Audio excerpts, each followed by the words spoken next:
The following program deals with controversial subjects. The theories, opinions, and beliefs expressed are not the only possible interpretation. Viewers are invited to make a judgment based on all available information. Tonight on Encounters, the hidden truth. It was absolute terror. Millions of Americans say they've been abducted by aliens. The only way I can explain it is I know what it's like to be raped. Will you be next? This is nobody's imagination. This is reality. Some claim an alien spacecraft crashed here 100 years ago. They found this, the alien.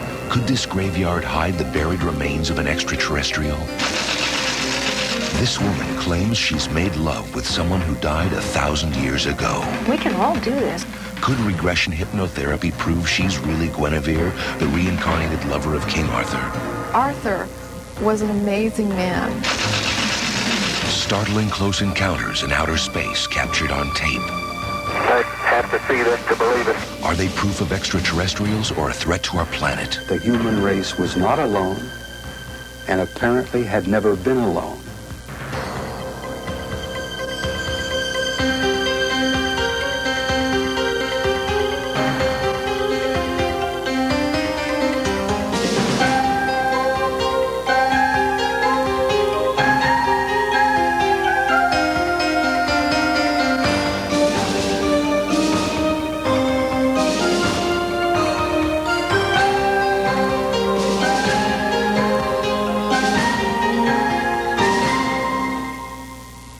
Welcome to Encounters, the hidden truth. You know, skeptics have an easy argument against the existence of UFOs.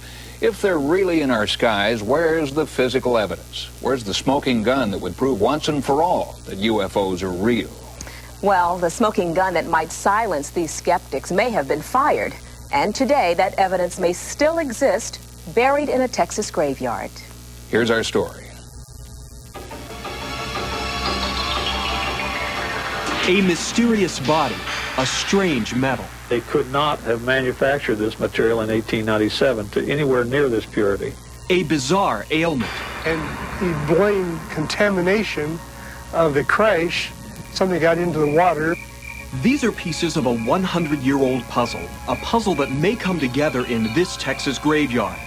Amazingly, many UFO investigators are convinced that one of these graves contains the unearthly remains of an extraterrestrial. But this grave has remained undisturbed for 100 years. We found out why, firsthand. After we arrived, dogs began to bark an alarm, and within minutes, calls were placed to the county's sheriff's office. You would never find the grave unless you knew where to look. For years, it was marked with an odd-shaped rock. It had a carving of a spaceship on it. Well, that grave marker has now been stolen, and there's nothing to indicate that anything at all was ever buried here. After they arrived on the scene, local sheriffs escorted us off the site. It seems they're old hands at this job, but they know that there may be some truth behind the local folklore. There was an alien ship that crashed here, and they found this, the alien, and the citizens picked up this creature and tried to nurse the creature and hid the creature in a barn, one of the barns that was here. And when the alien died, well, they, buried the creature in this cemetery. Back in the 20s, some people heard the story and came out and was trying to dig up the cemetery, and they had, the local folks got their shotguns out and ferreted off the intruders. That message is still clear today. No trespassing. But those restrictions haven't discouraged researchers from the Mutual UFO Network from piecing together the story. It began with a series of strange encounters in 1896 and 1897. Well, the month of April 1897, people were reporting what we call mysterious airships, for the lack of a better name, all over the Midwest. From Michigan. Would we call them UFOs now? We would call them UFOs now, yes. But this particular encounter was different from the others. One of these airships allegedly crashed into a large wooden windlass or windmill. That was the beginning. Charlie Stevens saw this object coming in at 4 a.m. in the morning, and it came up and hit the windlass and destroyed it. And what Charlie Stevens was seeing from about 3 miles away down there. that flamed up. It exploded, and you can see the flames from that distance. Today, the story still lives on with Bonnie Oates. He got in 20 foot of this old well house out here, and he said, now right in here is where it happened. I said, well, that's where the well is. He said, there's a lot of twisted metal. In a more sophisticated place or time, this bizarre incident might have attracted more attention. But this was an isolated farming community, and the commotion quickly died. It would be the logical thing to do is to, well, let's clean up the mess, let's bury the thing and go on about our business. Not even realizing the value or the importance scientifically to the find that they had. What did they find? Based on eyewitness accounts, investigator Hayden Hughes managed to create these composites of the ship's dead pilot. Most of the smashed ship was carted off as souvenirs, and at least one metal chunk was buried with the pilot. But a few pieces were tossed down a well near the crash. That might account for the grotesque ailment suffered by Bonnie Oates' husband, Brawley, who later died. And what did he blame that on? Radiation that got into the well water where the crash occurred in 1897. Bonnie, what did your husband believe? Well, he thought there's something somewhere, he didn't know what. Although radiation levels around the crash site are normal, metal fragments may still remain. What do you got there, Bonnie? What is that? Oh, that's... Bonnie saved some of the metal. Metal that she is convinced caused her husband's illness. Aerospace engineer John Schuessler recovered a sample back in 1973. He found the metal melted and resolidified around the limestone at the crash site. It fits the contention that it came from an explosion where it was molten and was blown out and landed on limestone rock and contoured to the rock and resolidified. And that all fits with the story. Other metallurgists concluded that in 1897, this substance simply did not exist on Earth. First they said, oh, this looks like a slug of something. And after a week or so, I said, hey guys, where's my metal? And they said, well, it's kind of intriguing. We want to run a few more runs. The metal proved to be a kind of aluminum, and it was impossible to make aluminum this pure in 1897. It would still be difficult today. The real key to this mystery lies beneath this giant oak tree. Legend says that this is where the alien pilot is buried. Local police say that whatever is buried here is going to remain here, undisturbed. For years, UFO researchers have been trying to get permission to exhume this grave. They made a formal request in the 1970s. That request might have been granted, but then someone decided not to wait. Now, in 1973, someone came in and stole a little triangular tombstone off of the grave. And the following weekend, someone came in with a 3-inch pipe and drove right down into the grave, and where it had been showing that metal was buried there, according to metal detectors, it was now gone. And so the local people call that grave robbing. Well, you could say that. Something was taken from that grave. At that point, negotiations to exhume the body collapsed. Still today, the locals refuse to disturb their graveyard out of respect for the dead. This is a rural county. People have a way of life that they want to protect their own. And before, because people have destroyed the cemetery and moved markers and things like that, they're quite protective of the cemetery. To be so close to the evidence, to the physical proof that there are extraterrestrials that cannot be disputed, it is very frustrating. For 100 years, the mystery has remained undisturbed. UFO researchers are furious, but they know better than to take the law into their own hands. But underneath the oak tree, the hidden truth may be waiting.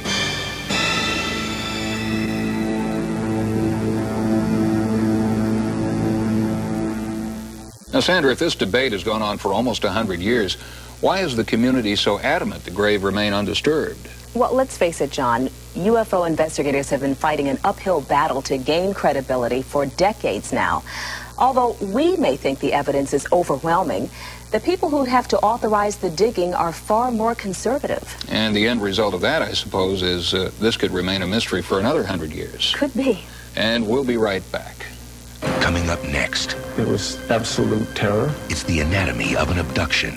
The only way I can explain it is I know what it's like to be raped. We reveal the sinister alien motives in our frightening investigation. This is nobody's imagination. This is reality.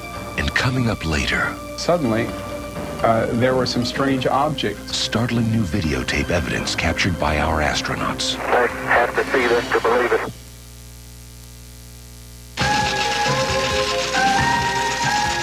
According to a recent study, 8.5 million Americans believe they have been abducted by UFOs. But how can they be so sure? We've prepared a story based on the testimony of the most reliable of these abductees, and it details the entire chilling process, a process that still has no explanation. Imagine a waking nightmare. You're paralyzed with fear. You're seeing things your mind cannot believe, but the pain tells you that what's happening is very real, driving the experience deep into your subconscious. Millions of people are convinced that this nightmare can be explained as an alien abduction. While there are many reported accounts of alien abductions, and each may vary slightly, they do have one thing in common. They can happen at any time, any place, and to anyone. When you're in their place, what are you going to do? Are you going to fight? It does no good. You're in a place where you don't know where you are or what's doing. If you cooperate, you know, at least you'll get back home. Their bodies are checked by various kinds of instruments. There are anal examinations, which they will explain as a checkup. I was being invaded. The only way I can explain it is I know what it's like to be raped, even though I've never been raped. Needles are put in the abdomen, sometimes in the vagina, and this is even with the little girls at the age of 4 or 5. I've had eggs taken out of my ovaries several times. I've had about 6 ovarian cysts as a result of what's happened and the procedures that have been performed. There was absolute terror and pain, a tremendous amount of pain. It's obvious something is going on here, real incidents are happening. It's not imagined. Imagination doesn't burn the ground to depths of 14 inches. Imagination doesn't run circles around our astronauts or our jet planes or show up on radar at incredible speeds and do 90-degree turns. This is nobody's imagination. This is reality. 1 out of 40 Americans believe that they've undergone an experience that science cannot explain. Skeptics argue that they may be suffering from some sort of a shared psychosis. But what can explain the startling similarities among so many cases, the hundreds of unexplainable scars and bruises, the identical descriptions of extraterrestrials, the common accounts of alien medical procedures? It's very similar to what I saw. The colors, in the beginning, there's usually no conscious memory of the abduction. Then strange images well up from the unconscious. Often the victims begin to question their sanity. These are the warning signs that something unusual may have occurred. UFO researcher Bud Hopkins is familiar with the symptoms. Of course, the most obvious thing is if you have seen a UFO or near you and you have a period of missing time that you can't account for and waking up totally paralyzed. Another one, of course, is a dread of a particular place which has no apparent cause. Then, of course, turning up after some kind of odd experience with a deep cut or a scoop mark on the body that wasn't there before. Seeing unusual lights right in your room with you, a ball of light zipping around, moving around, sometimes moving very slowly. And perhaps most disturbing of all, pain or discomfort in or around the sexual organs. And I would suggest that if anybody has had this collection, a particular collection of symptoms, it might be well worth looking into the possibility that they may have had these experiences. The difficult aspect of any case of abduction is that the experience is usually buried deep into the subconscious. The victim has little or no recollection of the event ever taking place. It's not until later, sometimes years later, that something will trigger the event into conscious memory. It just sort of sleeps into your mind slowly. Little pieces start falling together. You say, maybe this is happening. But you start putting it together with other events of your life and with other things that you know. And it starts making more sense. And then you have to decide whether or not it's something you want to look into. Most people that come to me fear that they're going crazy, and they really hope that I will find something of a psychological nature because they know that can be cured or helped. Most do not want an alien experience. In fact, I can't think of anybody that wanted to have this experience. The tool most often used to bring the suppressed memories to the surface is hypnotic regression therapy. Using this technique, abduction researchers have pieced together a scenario of the events that might take place if these abductions are in fact occurring. Under hypnosis, the memories, however unbelievable, come out. I would wake up in the middle of the night, and one instance was I could see lights outside the yard. I could see lights up in the sky. I tried to raise him. I shook him to try and wake him up because of the light coming into the bedroom windows. And then when he would not awaken, that kind of made me fearful. There's a blackout period, or many times there isn't, and they feel themselves completely becoming paralyzed. I can feel that whole paralysis starting from my feet all the way up my body.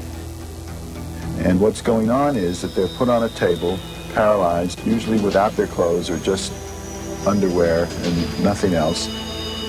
I was totally restricted. There were no physical straps, nothing I could see. It was almost as if somebody just super glued your back right to the table. They get the feeling that they're preparing the room for surgery. Something will be inserted way up their nose, very, very high up. They'll hear a crunching sound as it kind of goes past the cartilage. When that penetrated through, I could feel it bust through, and it was extremely painful, and the being immediately put his hand on my forehead to take away the pain. It's almost every case that I come across, there's head procedures done. Needles being inserted into the scalp, into the ears, behind the ears, in through the eyes. Another important part of it is a very complex reproductive element here, and that involves the taking of sperm samples from the men, the taking of eggs from the women, sometimes the reimplanting of an egg that has been altered in some way. The last thing that they did was scan my whole body from end to end with something that came down out of the ceiling, which I can only assume was maybe an X-ray machine, or that's the only thing I can associate it with related to our technology. I know this sounds crazy, but this is what we're finding. This happens, like I said, almost to every person that has an experience. For some people, it's easier to simply dismiss or pretend these events never happened and go on with their lives. For others, it's not so easy. For in choosing to confront their experiences, their lives are changed forever as they find themselves living in fear. Well, it's like part of your life is just taken away. You always have that question mark over your head. You know, where, what happened, why can't I account for that time? What's wrong? Was it my memory? You know, you're always wondering what. People like me have to deal with trauma over and over and over again. And there's that anticipation and that fear and never knowing what's going to happen. And that's what the difference is. I can definitely relate to trauma victims, but at least their trauma's over. My trauma goes on and on and on, and I believe will probably continue for my whole life. I think what we need at this point is science to simply say, okay, it's going on. I want to look into it. What's the matter with that? Encounters will be right back. Coming up next. Suddenly, there were some strange objects. Startling new videotape evidence captured by our astronauts. I have to see this to believe it. Has the military hidden decades of alien close encounters? The human race was not alone, and apparently had never been alone. And later, a woman who claims to be the reincarnated wife of King Arthur. Arthur was an amazing man. Most people who believe in UFOs assume they're alien spacecraft. And if they're right, then it would seem logical that these craft would have been spotted in their native environment. But at over 30 years of manned spaceflight, no official evidence of UFOs has ever been released. But as we've learned, evidence doesn't have to be officially sanctioned in order to have validity. And in the case of UFO encounters by astronauts, yes, astronauts, there may be an ominous reason for this silence. September 15th, 1991. With a live television audience watching, the crew of Space Shuttle mission STS-48 may have witnessed an incredible event, a UFO hovering in space. The shuttle incident has been studied in detail. by physics professor Jack Kasher. Discovery was the shuttle that was up at the time. The camera was on the horizon, and then suddenly there were some strange objects, glowing lights that seemed kind of strange, just kind of floating out there. And then there was a flash at the lower left part of the screen, and apparently in response to that, several of the objects changed their direction. One of them in particular came over and sharply shot back up and to the right. You see that on the TV screen. NASA's Dr. Paul Lohman sees no mystery in the object's origin.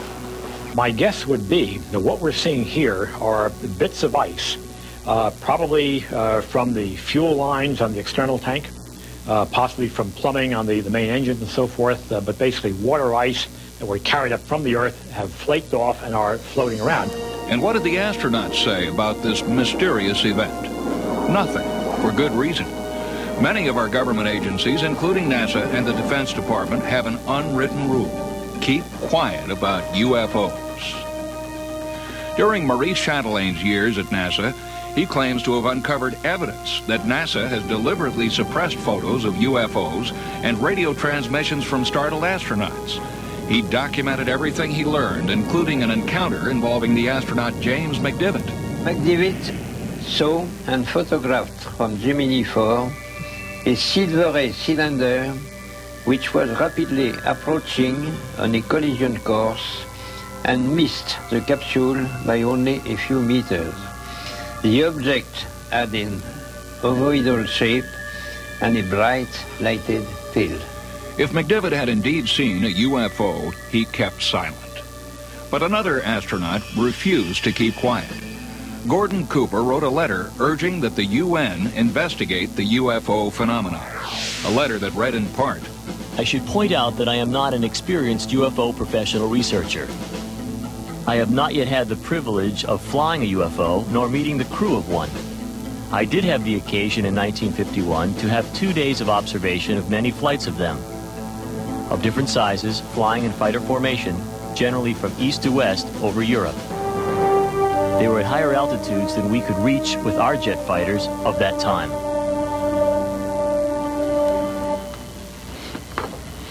It's rather amazing. I know Gordon Cooper fairly well. I worked with him years ago on the Mercury program. And I'm surprised to see he would say that, but he's been there. Cooper's letter was swept under the official carpet. Allegedly, so too was another astonishing incident involving the first two men on the moon, Neil Armstrong and Buzz Aldrin. Armstrong and Aldrin, in the landing module, saw UFOs on the edge of a crater. What they saw on the moon has never been explained, nor has the shuttle incident, although Jack Kasher has tried. I decided to investigate this a lot more thoroughly. The main object is the one I've spent most of my time on, and what I've come up with are 5 separate independent proofs that it could not have been an ice particle. It had to be something else. Somebody suggested that there might be little tiny particles right near the camera. That doesn't work. The camera was focused at infinity. Other possible explanations, meteors, space junk, satellites don't work either. They don't change direction. So you only have ice particles or spacecraft as possibilities. And if you can prove that they were not ice particles, you have automatically proven that they were spacecraft. Now this is a computer enhancement of the main object. It's going to come up here and shoot out at the flash, and then a streak will come right through there. It'll get right up toward the left-hand side. Flash lower left. There it comes. Streaks off, and right through there comes the streak. And it continues on out. But you can see very clearly that it stops and sits there for a half a second. It stops at the beginning of the flash and waits for half a second till just after the end of the flash, and then it takes off. Now, an ice particle being pushed by a rocket exhaust can't behave that way. It has to immediately slow down, stop, and go back in the other direction. It can't sit there and watch. And that's a very decisive proof, I think, that that's not the way an ice particle could behave. We'll be back in a moment with the rest of the story.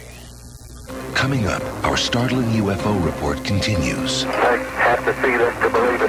When we uncover the horrifying tale of an extraterrestrial crash. I've seen the autopsy reports, I've seen the photographs. And later, this woman claims to have made love with King Arthur. Arthur was an amazing man.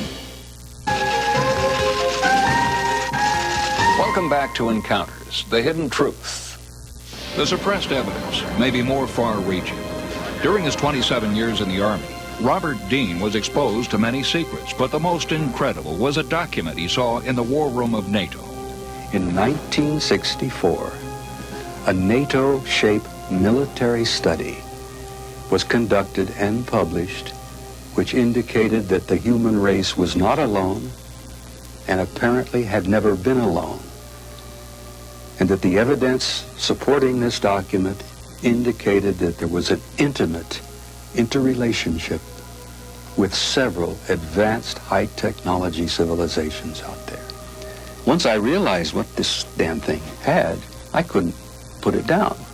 This top-secret document was filled with photographs and eyewitness reports of military encounters with UFOs, including the account of a UFO that crash-landed in Germany.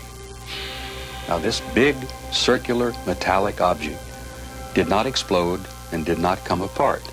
It simply went into the soil, halfway buried itself, or at least 1/3 in the dirt, within sight of the Baltic, and British Army Engineer Battalion that responded to that got inside and found 12 small bodies. Now, I've seen the autopsy reports, I've seen the photographs, I've seen the autopsy photographs, and I have studied the comments made by the medical examiners as they autopsy these little bodies. And that is literally earth-shaking. Dean believes there is a reason why this document has been suppressed. To divulge classified, sensitive, secret information that we have been a part of or we have learned about during our career would be in violation of our national security oath.